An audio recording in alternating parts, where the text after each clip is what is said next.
روح نبی نور شبیر و شبر ہے وجہ خدا تیرا چہرہ، تیرے قدم سے بنا ہے گلستان دو عالم کا سارا یہ صحرا۔ بسم اللہ الرحمن الرحیم۔ آج کی ویڈیو کا آغاز کرتے ہیں۔ ہارون کو اندازہ ہو گیا کہ بہلول ایک بے ضرر اور مفید انسان ہے۔ اس کی شگفتہ باتوں کی حکمت تفنین طبع کا ذریعہ بھی بنتی ہے۔ وہ بغداد شہر کا ایک پسندیدہ اور ہر دل عزیز کردار تھا۔ جب بھی ہارون اس کے ساتھ سختی کرنا چاہتا، اس کی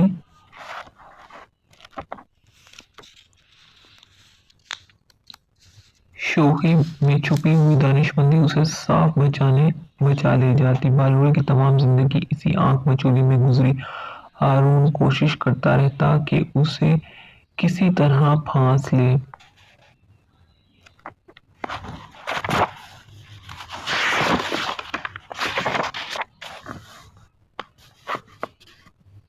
یا اس کا قصہ ہی تمام کر دے، مگر جسے اللہ رکھے اسے کون چکھے۔ بہلول اپنے دیوانگی کا لبادہ اوڑھے اس کے اور اس کے وزیروں کے درمیان کھڑا انہیں آئینہ دکھاتا رہتا۔ وہ اپنے پاگل پن کی آڑ میں نہ صرف اپنی جان بچاتا رہا بلکہ انہیں علم و حکمت کی تعلیم بھی دیتا رہا اور اپنے جنون کا سہارا لے کر عوام کی مشکلیں حل کرتا رہا۔ ایک مرتبہ خراسان کا ایک مشہور فقہ بغداد آیا۔ ہارون کو بھی اس سے ملاقات کا اشتیاق ہوا۔ اس نے اسے دربار میں بلایا، گرمجوشی سے اس کا خیر مقدم کیا اور بڑے قدر و منزلت کے ساتھ اپنے پاس بٹھایا۔ فقیہ اس عزت افزائی پر بھولے نہیں سما رہا تھا اور ہارون پر اپنے علم کی دھاک بٹھانے کی کوشش کر رہا تھا کہ اچانک بہلول کہیں سے پھرتا پھراتا دربار میں آ نکلا۔ اس نے سلام کیا۔ ہارون نے اسے بیٹھنے کے لیے کہا۔ فقیہ نے اس کا معمولی لباس پوشیدہ پگڑی اور دھول میں اٹی ہوئی جوتیاں دیکھی اور قدرے حیرت سے بولا، آپ بہت مہربان اور فراخ دل ہیں کہ معمولی لوگوں کو بھی اپنے دربار میں جگہ دیتے ہیں۔ بہلول اپنی جگہ سے اٹھا اور اپنا عصا کھٹکھٹاتا اس کے قریب پہنچا اور بولا، قبلہ گستاخی معاف، آپ اپنے ناقص عقل پر کیوں اس قدر مغرور ہیں؟ آپ میری ظاہری حالت کا خیال نہ کیجیے اور میرے ساتھ علمی مباحثہ کرنے کے لیے تیار ہو جائیے تاکہ آپ کو پتہ چل جائے کہ آپ تو کچھ بھی نہیں جانتے۔ فقیہ نے ایک نگاہ غلط انداز اس پر ڈالی۔ میں نے سنا ہے کہ تو پاگل ہے اور میں پاگلوں سے مباحثہ نہیں کرتا۔ میں نے کب کہا ہے کہ میں پاگل نہیں ہوں؟ میں تو اپنے پاگل پن کا خود اقرار کرتا ہوں، مگر آپ ہیں کہ آپ کو اپنی کم عقلی کا کچھ پتہ ہی نہیں۔ بہلول نے مزے سے کہا۔ ہارون نے قہر آلودہ نگاہوں سے بہلول کی طرف دیکھا۔ بہلول، خاموش رہو، تمہیں معلوم نہیں کہ یہ خراسان کے نامور فقیہ ہیں؟ اس لیے تو میں چاہتا ہوں کہ مجھ سے علمی مباحثہ کر لیں۔ بہلول نے اطمینان سے کہا۔ ہارون بھی علمی مباحثوں اور مناظروں کا شائق تھا۔ وہ اس فقیہ سے بولا، کیا مذائقہ ہے، تمہیں بہلول کی دعوت قبول کر لینی چاہیے۔ تو پھر میری ایک شرط ہوگی۔ فقیہ بولا، اجازت ہے، تم جیسے چاہو شرائط لے لو۔ ہارون نے اجازت دی۔ فقیہ بولا، میری شرط یہ ہے کہ میں بہلول سے ایک معمہ پوچھوں گا، اگر اس نے درست جواب دے دیا تو اسے 1000 اشرفیاں دوں گا اور اگر یہ ناکام رہا تو مجھے 1000 اشرفیاں دینے کا پابند ہوگا۔ بہلول مسکرایا، ہم فقیروں کے پاس مال دنیا کہاں؟ ہاں، میں خود کو آپ کے سپرد کر سکتا ہوں کہ آپ ایک غلام کی طرح مجھ سے کام لیں اور اپنی 1000 اشرفی پوری کر لیں، اور اگر میں 1000 اشرفی جیت گیا تو وہ تو نادانوں اور محتاجوں کا حصہ ہے ہی کہ امیر المومنین علی مرتضیٰ فرماتے ہیں کہ جہاں بھی دولت ضرورت سے زیادہ ہو وہاں یقیناً کسی حقدار کا حصہ ضائع ہو رہا ہے۔ مجھے منظور ہے، اور کیا تم تیار ہو کہ میرا معمہ حل کر سکو؟ فقیہ نے کہا۔ بصرالچشم، بہلول نے جواب دیا، عالی جاں، آپ کی بھی اجازت ہے؟ فقیہ نے ہارون سے پوچھا۔ اجازت ہے، ہارون نے شاہانہ تمکنت سے کہا۔ فقیہ نے اپنا معمہ پیش کیا۔ ایک گھر میں ایک عورت اپنے شرعی شوہر کے ساتھ بیٹھی ہوئی ہے اور اسی گھر میں ایک شخص نماز پڑھ رہا ہے اور دوسرے روزے سے ہے۔ اچانک دروازے پر دستک ہوتی ہے اور ایک ایسا شخص اندر داخل ہوتا ہے جس کے آ جانے سے شوہر اور بیوی ایک دوسرے سے دوسرے پر حرام ہو گئے۔ نماز پڑھنے والے کی نماز باطل ہو گئی اور روزہ دار کا روزہ باطل ہو گیا۔ کیا تم بتا سکتے ہو کہ باہر سے آنے والا شخص کون ہے؟ دربار میں سناٹا چھا گیا، لوگ ایک دوسرے کا منہ تکنے لگے۔ بہلول نے برجستہ کہا، گھر میں داخل ہونے والا شخص اس عورت کا پہلا شوہر ہے جو سفر پر گیا ہوا تھا، جس کے بارے میں یہ خبر ملی تھی کہ دوران سفر انتقال کر گیا ہے۔ اس عورت نے حاکم شرع کی اجازت سے اسی مرد سے عقد کر لیا تھا جو اس کے برابر بیٹھا ہوا تھا۔ انہوں نے 2 اشخاص کو اجرت دی تھی کہ وہ محروم شوہر کی قضا نمازیں ادا کریں اور روزے رکھیں۔ اسی اثنا میں پہلا شوہر سفر سے واپس آ گیا کیونکہ اس کی موت کی خبر غلط تھی، چنانچہ اس کے آتے ہی دوسرا شوہر اس عورت پر حرام ہو گیا ہے۔ ان دونوں اشخاص کی نماز اور روزہ باطل ہو گئے ہیں جو شوہر کو مردہ سمجھ کر اس کے لیے پڑھی اور رکھے جا رہے تھے۔ مرحبا مرحبا، بہت خوب بہلول، بعض اوقات تو تمہاری دیوانگی فرزانوں کو بھی مات دیتی ہے۔ ہارون نے ستائش کی۔ باقی وزیر اور امیر بھی دارِ تحسیس دینے لگے۔ شور کچھ کم ہوا تو بہلول کہنے لگا، کیا عالیجاں کی اجازت ہے تو میں بھی حضرت فقیہ سے ایک سوال کروں؟ اجازت ہے، ہارون نے کہا۔ کیا آپ بتا سکتے ہیں کہ بہلول نے پوچھا۔ ضرور پوچھیں، فقیہ نے نخوت سے کہا۔ فرض کریں کہ ہمارے پاس ایک مٹکا شیریں اور ایک مٹکا سرکہ موجود ہے۔ ہم اس سے شکنجبین تیار کرنے کے لیے ایک پیالہ سرکہ اور ایک پیالہ شیرہ مٹکوں میں سے نکالتے ہیں اور دونوں کو کسی برتن میں ملا دیتے ہیں۔ اس وقت پتہ چلتا ہے کہ اس میں تو ایک چوہا مرا پڑا ہے۔ کیا آپ بتا سکتے ہیں کہ وہ مرا ہوا چوہا سرکے کے مٹکے میں تھا یا شیرے کے مٹکے میں؟ ہارون محظوظ ہوا۔ اہل دربار بھی مسکرائے۔ سب کی نگاہیں فقیہ پر لگی ہوئی تھیں کہ وہ اس معاملے کو کس طرح حل کرتا ہے۔ وہ گہری سوچ میں مستغرق ہو گیا اور بہت دیر تک ایک لفظ بھی نہ بول سکا۔ ہارون اتنا انتظار نہ کر سکا اور بولا، بہلول نے تمہارے معمہ حل کرنے میں ایک لمحہ بھی نہیں لگایا، تمہیں ابھی اس کے سوال کا جواب اسی طرح دینا چاہیے۔ فقیہ نادم سا ہو گیا اور اس کی نگاہیں جھک گئیں۔ اسے اپنے کم عقلی کا اعتراف کرنا ہی پڑا۔ عالیجاں، میں یہ معمہ حل نہیں کر سکتا۔ اس کی پیشانی عرق آلودہ تھی۔ ہارون نے بہلول کی طرف دیکھا۔ بہلول، بہتر یہی ہے کہ تم خود اس معاملے کو حل کر دو۔ بہلول مسکرایا۔ کیا حضرت فقیہ آپ بھی اپنی ناسمجھی کے قائل ہوئے ہیں یا نہیں؟ فقیہ بولا، بہلول، تم نے مجھے احساس دلا دیا ہے کہ علم کی کوئی حد نہیں، کسی کی ظاہری حالت کو دیکھ کر اسے کم تر خیال نہیں کرنا چاہیے۔ تو سنیے جناب کہ ہمیں چاہیے کہ اس چوہے کو شکنجبین سے نکال کر اچھی طرح دھوئیں، پھر اس کا پیٹ چاک کریں اور اگر اس کے پیٹ میں سرکہ ہو تو سمجھیں کہ وہ سرکے کے مٹکے میں تھا، اگر شیرہ ہو تو پھر اس نے شیرے میں ڈبکی لگا کر جان دی ہے، لہٰذا جو کچھ بھی اس کے پیٹ میں ہو اس شے کے مٹکے کو ضائع کر دینا چاہیے۔ اہل دربار اشش پر اٹھے۔ ہارون بہت محظوظ ہوا۔ اس نے بہلول کو آفرین کہی۔ فقیہ نے سر جھکایا اور 1000 اشرفی اس کے سامنے ڈھیر کر دی۔ بہلول نے تمام اشرفیاں سمیٹ کر اپنی جھولی میں ڈالی اور محل سے باہر نکلتے ہی انہیں ضرورت مندوں میں بانٹنے لگا۔ جب وہ اپنے بسیرے پر پہنچا تو اس کی جھولی خالی تھی۔ چند دن نہیں گزرے تھے کہ ہارون نے بہلول کو طلب کیا۔ وہ اس کے محل میں پہنچا تو دیکھا کہ وہ شراب کے نشے میں مغصوب دجلہ کے کنارے اپنے شاندار محل کی جھروکے میں بیٹھا شور مچاتی لہروں کا تماشا دیکھنے میں محو ہے۔ بہلول کو دیکھتے ہی وہ نشے کی طرنگ میں بولا، بہلول، اس روز تو نے اس بیچارے فقیہ کا ناطقہ بند کر دیا تھا، اتفاقاً تیرا داؤ لگ گیا تھا اور وہ احمد بھی میرا گاؤ دی نکلا، مگر آج میں تجھے عاجز کر کے رہوں گا اور اس جھروکے میں سے تجھے دجلہ میں پھینکوا دوں گا۔